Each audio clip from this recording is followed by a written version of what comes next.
भाई और बहनों, दर्शकगण, श्रोतागण, मातृशक्ति को नमन। खास, विशेष, अच्छा इंसान बनाने वाला, अच्छे अच्छे टिप्स देने वाला, अच्छे गुणों को देने वाला, अच्छे संस्कार देने वाला और जीवन के हर वर्ग के अंदर उन्नति करने वाला, व्यक्तित्व विकास करने वाला कार्यक्रम में आप सभी का हार्दिक स्वागत है, अभिनंदन है, सत्कार है। पुनरुत्थान कार्यक्रम में हम प्रतिदिन नए नए विषयों के साथ में प्रवेश होते हैं और वो विषय ऐसे होते हैं जो हमारे जीवन की दिशा को बदल देते हैं, जीवन की धारा को बदल देते हैं। इसी क्रम के अंदर आज हम जो एक विशेष विषय को लेकर के उपस्थित हो रहे हैं, वह विषय हमारे अस्तित्व से संबंधित है। तो आज का विषय है आत्मकर्तृत्ववाद। दर्शकगण, श्रोतागण, भाई और बहनों, हमारा अस्तित्व किसके पीछे है? हमारा अस्तित्व जो ये शरीर दिखाई देता है, मात्र इस शरीर के पीछे हमारा अस्तित्व नहीं है। शरीर के पीछे भी कोई ऐसी वस्तु है,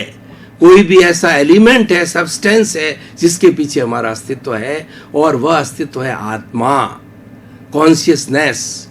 जो धर्म दर्शन पुनर्जन्म में विश्वास करते हैं, कर्म में विश्वास करते हैं, पुण्य पाप में विश्वास करते हैं, वे सभी आत्मा में विश्वास करते हैं और वे आत्मा के कर्तृत्ववाद के अंदर विश्वास करते हैं। और दूसरे इस तरीके के लोग होते हैं जो अनात्मवादी होते हैं, वो आत्मा के अंदर विश्वास नहीं करते हैं, जैसे कि चार्वाक दर्शन है।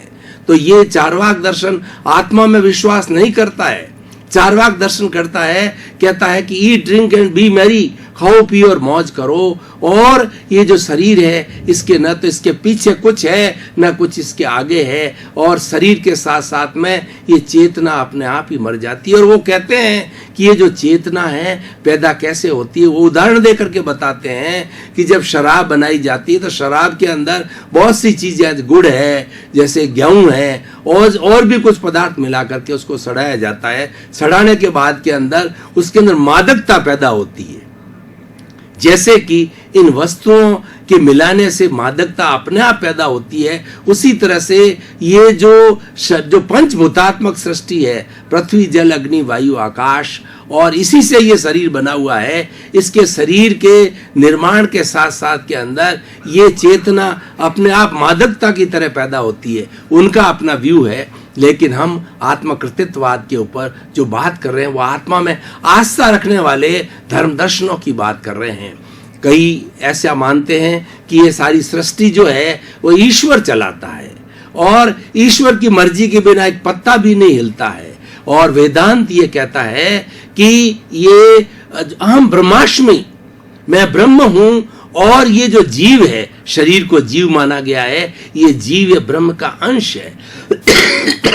जब इस जीव को ब्रह्म का आभास हो जाता है, तब वो ब्रह्म के अंदर लीन हो जाता है, और ब्रह्म के अंदर उसकी लीन होने के बाद में उसकी मुक्ति हो जाती है।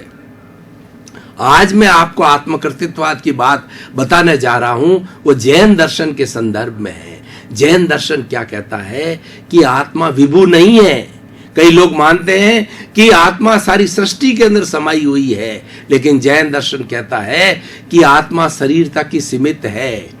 चींटी का शरीर है तो उतने ही शरीर के अंदर, पूरे शरीर के अंदर आत्मा है। हाथी का शरीर है तो हाथी के शरीर के अंदर है, मनुष्य का शरीर है तो मनुष्य के शरीर में, और डायनासोर्स है उसके शरीर के अंदर, जो मतलब शरीर के बाहर आत्मा नहीं है। और वही आत्मा जो है जब छोटा शरीर होती है तो अपने परमाणुओं को सिकुड़ देती है, और जब शरीर बड़ा हो जाता है तो प्राणियों अपने प्रदेशों को जो है वो आत्मा फैला देती है। तो इस तरीके से आत्मा वही है, लेकिन ये संकोचन के द्वारा और विकोचन के द्वारा जो है आत्मा छोटी बड़ी रूप के अंदर, शरीर के अंदर, आत्मा शरीर व्यापी है, ये कहना चाहते हैं। शरीर के बाहर में आत्मा नहीं है। और दूसरा जो है आत्मा के लिए बताया जाता है कि आत्मा अजर है, अमर है, अविनाशी है। इसका कोई रंग नहीं, रूप नहीं, गंध नहीं, वर्ण नहीं, ये जलती नहीं, ये मरती नहीं, ये कटती नहीं, ये किसको रोकती नहीं, ये किससे रुकती नहीं है। और ये अनंत ज्ञान वाला है, अनंत दर्शन वाला है, अनंत शक्ति वाला है, और अनंत सुख का भंडार है, ब्लिस है। इसी कारण से हम जो चतुर्थ पुरुषार्थ चतुष्टय की बात करते हैं, उसके अंदर सबसे बड़ा लक्ष्य होता है हमारा सिद्धि का है। सिद्ध बुद्ध मुक्त होने का जो हमारा जो मूल लक्ष्य है वह यही है कि आत्मा को लिबरेट करना, आत्मा को इमांसिपेशन साल्वेशन में ले जाना, कि आत्मा अपने प्योर फॉर्म के अंदर आ जाए। तो ये उस आत्मा के बारे के अंदर बात हुई। अब ये है कि आत्मा की परिभाषा क्या है।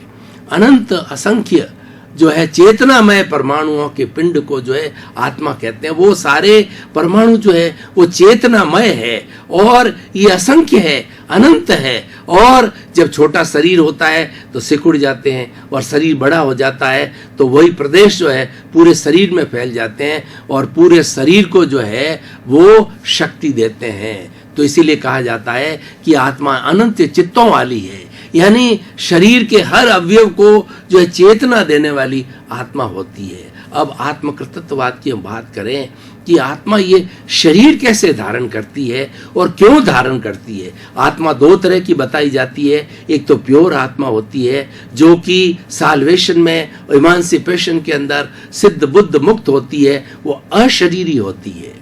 लेकिन एक आत्मा बॉन्डेड होती है, जैसे मेरा शरीर है, ये शरीर के अंदर आत्मा बद्ध आत्मा है, बॉन्डेड आत्मा है। बॉन्डेड आत्मा कब होती है? किसके साथ में? कार्बन शरीर जुड़ा हुआ होता है। जब गीता में भी कहा गया है कि जिस तरीके से मनुष्य एक पुराने कपड़े को जीर्ण शीर्ण हो जाता है, उसको छोड़ देता है, उसी तरीके से ये आत्मा भी जब शरीर जीर्ण शीर्ण हो जाता है, कशकाय हो जाता है, तो शरीर को छोड़ करके दूसरे शरीर के अंदर वो जो चली जाती है और कुछ नियम के तहत जाती है। तो इस तरीके से आत्मा के साथ में कार्बन शरीर जुड़ा हुआ होता है।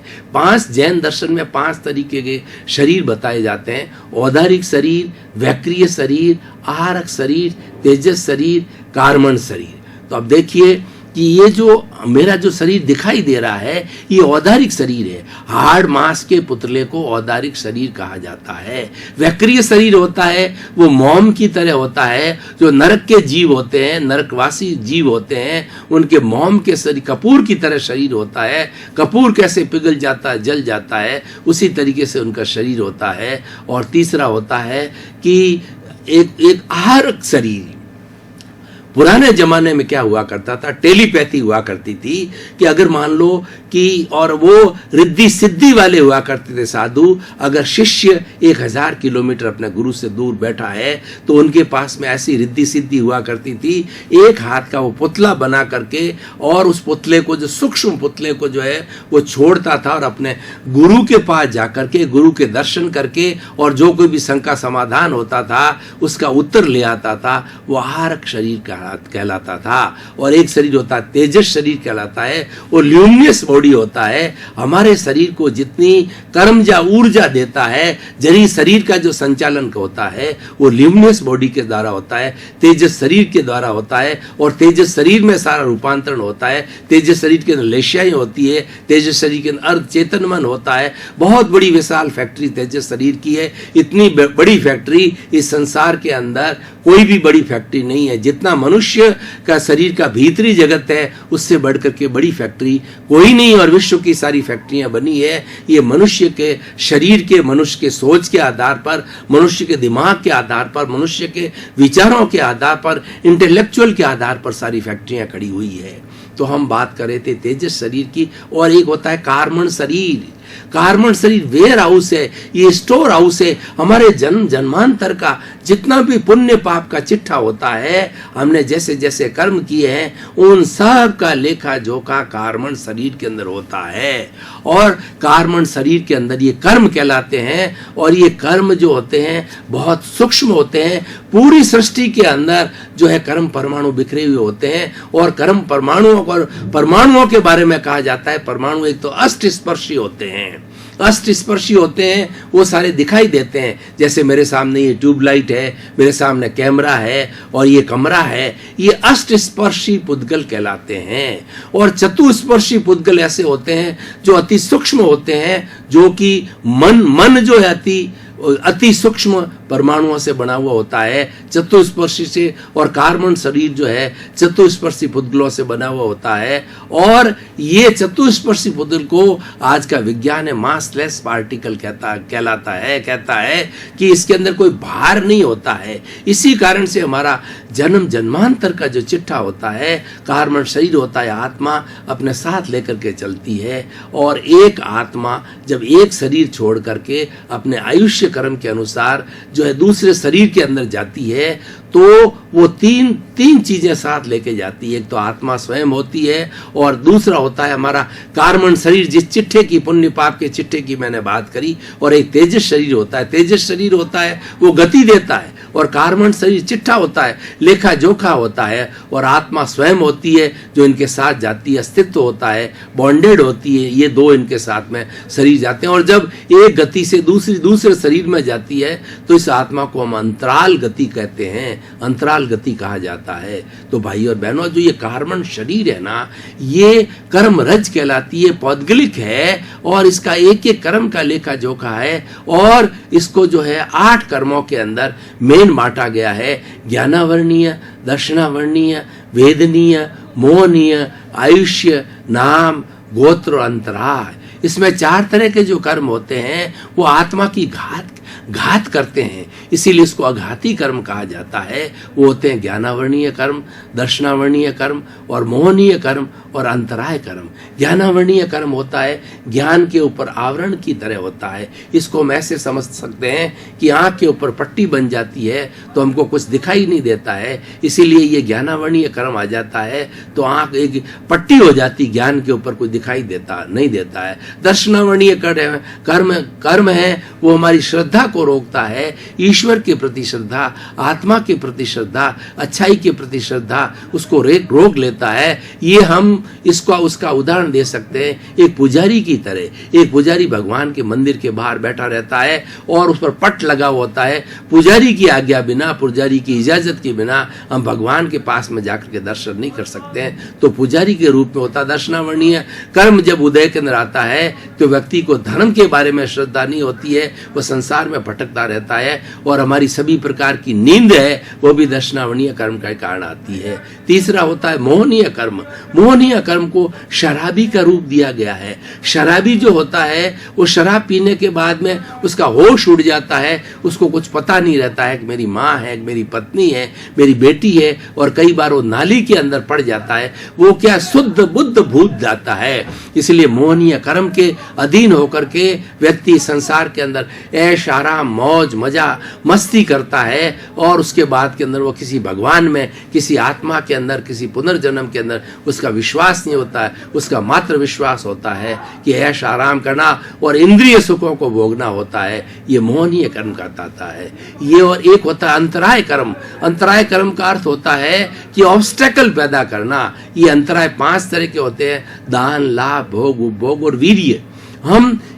हमारे पास बहुत सा धन है लेकिन हम दान देना चाहते हैं किसी को तो हम दे नहीं सकते, क्योंकि हमारे ये कर्म जो है वो बीच के अंदर आता है कि हमने पिछले जन्म के अंदर किसी को दान देते हुए उसका अंदर उसके विघ्न डाला था, तो आज वो विघ्न हमारे सामने आता है। लाभ है, हम खूब मेहनत करते हैं लेकिन मेहनत करने के बाद भी वो अंतराय कर्म बीच के अंदर आता है और हम उस लाभ का फायदा नहीं मिलता है हमें। और भोग का मतलब जैसे भोजन है, प्रतिदिन खाने वाला, जो प्रतिदिन जैसे भोजन करते हैं तो हमारे सामने 5 पकवान पड़े हैं लेकिन शरीर बीमार है, डायबिटीज है, वह उसको खा नहीं सकता, तो ये भोगांतराय है। और एक उपभोगांतराय होती है जो कि हम हमेशा लंबे समय तक उसको भोगते हैं। जैसे हमारे कपड़े हैं, जैसे हमारे वस्त्र है, आभूषण है, ये घर के अंदर बहुत है, लेकिन घर हमारा है लेकिन किसी ने दबा लिया,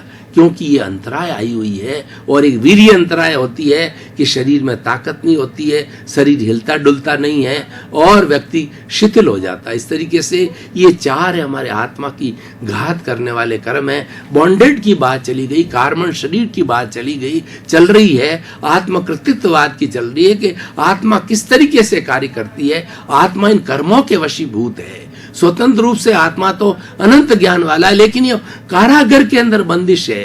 इनको कारागार में डाला हुआ है। और 4 तरह के अन्य कर्म हैं, वो अघाती कर्म कहलाते हैं। हर शरीर के साथ में वो बदलते रहते हैं। मनुष्य के जो घाती कर्म और होते हैं, बिल्ली के और होते हैं, ऊंट के और होते हैं, पेड़ पौधों के और होते हैं। तो ये अघाती कर्म हैं, वो शरीर के साथ जुड़े होते हैं। ये क्या होते हैं कि वेदनीय कर्म, यानी हमारे शरीर के अंदर जितने कितने वेदना होनी, दर्द होनी, ये 2 तरह के होते हैं, साता वेदनीय और असाता वेदनीय। जब हमारे साता वेदनीय होता है तो शरीर स्वस्थ होता है, असाता वेदनीय होता तो कान का दर्द, नाक का दर्द, जोड़ों का दर्द, सिर का दर्द, वो सारे दर्द चालू होते हैं। तो ये वेदनीय। और एक होता है आयुष्य कर्म, जो हमको इस पिंजरे के अंदर बांध के रखता है शरीर के अंदर, 60 वर्ष, 70 वर्ष, 80 वर्ष, 100 वर्ष, वो आयुष्य कर्म होता है। और ये आयुष्य कर्म के अधीन ही आत्मा एक शरीर में रहती है जब तक कि आयुष्य कर्म पूरा नहीं हो जाता है। 90 साल की उम्र, तो 90 साल पूरा होने पर ही आत्मा इस शरीर को छोड़ेगी,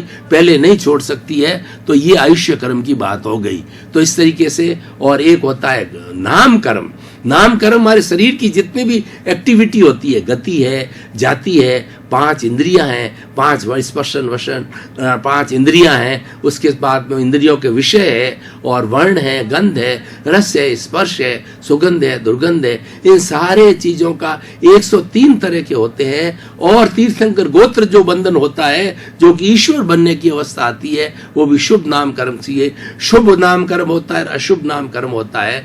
तो शुभ नाम कर्म होता है, शरीर अच्छा रहता है, लोग हमारी बात मानते हैं, हमारी वाणी का असर पड़ता है, हमारी वाणी लोगों को प्रिय लगती है, हमारी प्रेजेंस लोगों को अच्छी लगती है। अशुभ होता है तो इसका रिवर्स होता है। और एक गोत्र कर्म होता है, हमको सोशल स्टेटस मिलता है कि हम अच्छे घर में पैदा होते हैं, अच्छे कुलीन घर में पैदा होते हैं। और अगर अशुभ गोत्र बंद होता है तो हम गरीब के घर के अंदर पैदा होते हैं और बीमारी वाले घर के अंदर पैदा होते हैं। इस तरीके से भाई और बहनों, आत्मकृतित्ववाद के अंदर सारा कर्म से जुड़ा हुआ है। अगर हम कर्म को आत्मा के साथ जोड़ के बात नहीं करेंगे तो आत्मकृतित्ववाद अधूरा रहेगा।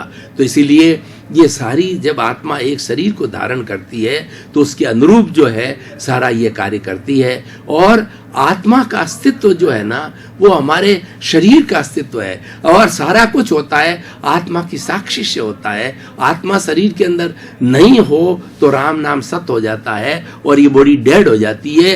क्योंकि ये जो शरीर बना हुआ होता है, ये पुद्गल का और चेतना का मिक्सचर है। और चेतना है वो हमारी आत्मा है, और पुद्गल है पौद्गलिक रूप से ये शरीर बना हुआ होता है, औदारिक शरीर है। जब आत्मा यहाँ से निकल जाती है तो ये औदारिक शरीर जो है मिट्टी रहती है, फिर इसको जलाया जाता है। तो मुख्य रूप से आत्मकृतित्ववाद की बात करें और आज के इस एपिसोड को आज के सिनेरियो से जोड़ें, वर्तमान इसकी प्रासंगिकता और इसकी रिलीवेंस को जोड़ें, वर्तमान इसकी उपयोगिता की बात करें, तो हम पाएंगे कि व्यक्ति को आत्मा के अंदर विश्वास करना चाहिए। और हमारी आत्मा जो है गंदी ना हो, आत्मा के अंदर कर्म रज और ज्यादा नहीं हो, बल्कि उस आत्मा की सफाई करनी चाहिए। और मनुष्य जीवन भी इसीलिए मिलता है कि जो आत्मा के ऊपर कर्म रज आई हुई है, उस कर्म रज को हम साफ करें और साफ करके हम इसका रियल स्वरूप को प्राप्त करें। आत्मा के स्वरूप के बारे में मैं बात करना चाहूँगा। अभी मैंने बात कही कर्म रज की, तो कोलार गोल्ड फैक्ट्री हमारे कर्नाटक के अंदर है। वहाँ जाएंगे तो आप पाएंगे कि जो सोना है, शुद्ध सोना है, वो मिट्टी के साथ डली के रूप के अंदर बाहर निकलता है। उसको तोड़ा जाता है, तोड़ करके, और कहीं उसको तपाया जाता है, कई रासायनिक क्रियाओं से उस मिट्टी को अलग कर दिया जाता है, और फिर सोने को तपा करके, पिघला करके, बिल्कुल उसकी सारी अशुद्धि को निकाल के 24 कैरेट का सोना हो जाता है। तो 24 कैरेट का सोना जो कि इस प्रकार मिट्टी की डली से अलग हुआ था, तो ये मिट्टी की डली हमारा शरीर है, और 24 कैरेट का जो है सोना है वो हमारी आत्मा के रूप में होता है। इस रूप में हमको समझना चाहिए, और दोनों सच्चाई है। ये पूरा संसार है वो जड़ और चेतन तत्व से बना हुआ है। चेतन तत्व हमारा आत्मा है और जड़ तत्व ये शरीर है। ये दोनों का मिक्सचर है, और ये दोनों ही सच्चाई है। इन दोनों को, सच्चाई को हमें समझना चाहिए। अब देखिए, आत्मकृतित्ववाद के लिए अगर हम आज की मानव जाति से इसको जोड़ें, तो मानव को मानव के साथ में अच्छा व्यवहार करना चाहिए। तो उससे क्या होगा कि हमारी आत्मा का शुद्धिकरण होगा, और हम जिस तरीके से हम कोई तरह के कष्ट भुगत रहे हैं, इसका कारण ये है कि पूर्व जन्म के अंदर हमने किसी के साथ पाप किया है, किसी के साथ दोष किया है। उसका कर्म फल और उसका कर्म जो है वो परिणाम आज हमें प्राप्त हो रहा है। कॉजेज हमने पूर्व जन्म में डाले थे, इस कारण से उसका कर्म फल और कर्म जो है परिणाम आज मिल रहा है। तो हमें इस पूरे साइकिल को समझना होगा। ये पूरी साइकिल जो है पुनर्जन्म का सिद्धांत कहलाता है, और पुनर्जन्म के सिद्धांत को मानने वाला ईश्वर को मानेगा। और ऐसा व्यक्ति जो कि आत्मकृतित्ववाद के अंदर विश्वास करेगा, वो कभी किसी का शोषण नहीं करेगा, वो किसी का अनादर नहीं करेगा और किसी का हक नहीं छीनेगा, वो कोई तरह की बुराई नहीं करेगा। इसीलिए आत्मा कर्तृत्ववाद को समझने के लिए हमारी भारतीय संस्कृति ने एक साधना पद्धति दी है, जिसको हम आचार संहिता कहते हैं। उसके अंदर जो है 5 महाव्रत बताए गए हैं। अहिंसा, सत्य, अचौर्य, ब्रह्मचर्य और अपरिग्रह, ये 2 भागों के अंदर बांटे गए हैं कि जो अपना पूरा जीवन एकदम संत के रूप में जीना चाहते हैं, आत्मा की शुद्धि जो है वो जल्दी करना चाहते हैं, तो वो महाव्रती बन जाते हैं और वो पूर्ण अहिंसक हो जाते हैं। हिंसा करनी नहीं, हिंसा करवानी नहीं, हिंसा का अनुमोदन नहीं करना, मन से नहीं करना, वचन से नहीं करना और काया से नहीं करना। वो पूर्ण अहिंसक होते हैं, वो संत कहलाते हैं, सन्यासी कहलाते हैं। साधु वह होता है जिसके किचन नहीं होता, जिसके घर नहीं होता और जिसके कोई संबंध नहीं होता। माता पिता होते हैं तो वो संसार पक्षीय माता पिता कहलाते हैं, क्योंकि वो संन्यास लेने के बाद में वसुधैव कुटुंबकम का सदस्य बन जाता है, पूर्ण विश्व का सदस्य बन जाता है। वो किसी एक परिवार से लिमिटेड नहीं रहता और परमार्थी बन जाता है। दर्शकगण, श्रोतागण, भाई और बहनों, आपका बहुत बहुत धन्यवाद, साधुवाद। और आपको जो कृतज्ञता ज्ञापित करते हैं, कार्यक्रम जो कि हमें अच्छे अच्छे टिप्स देता है, अच्छी अच्छी बातें बताता है, वो आप ग्रहण करते हैं, आप सुनते हैं, एकाग्रता से सुनते हैं। इसी कारण से कार्यक्रम आज टॉक ऑफ द टाउन बन रहा है और आज बहुत प्रसिद्धि को प्राप्त हो रहा है और लोगों के अंदर परिवर्तन आ रहा है। कार्यक्रम का उद्देश्य है आपके प्रति मंगल भावना।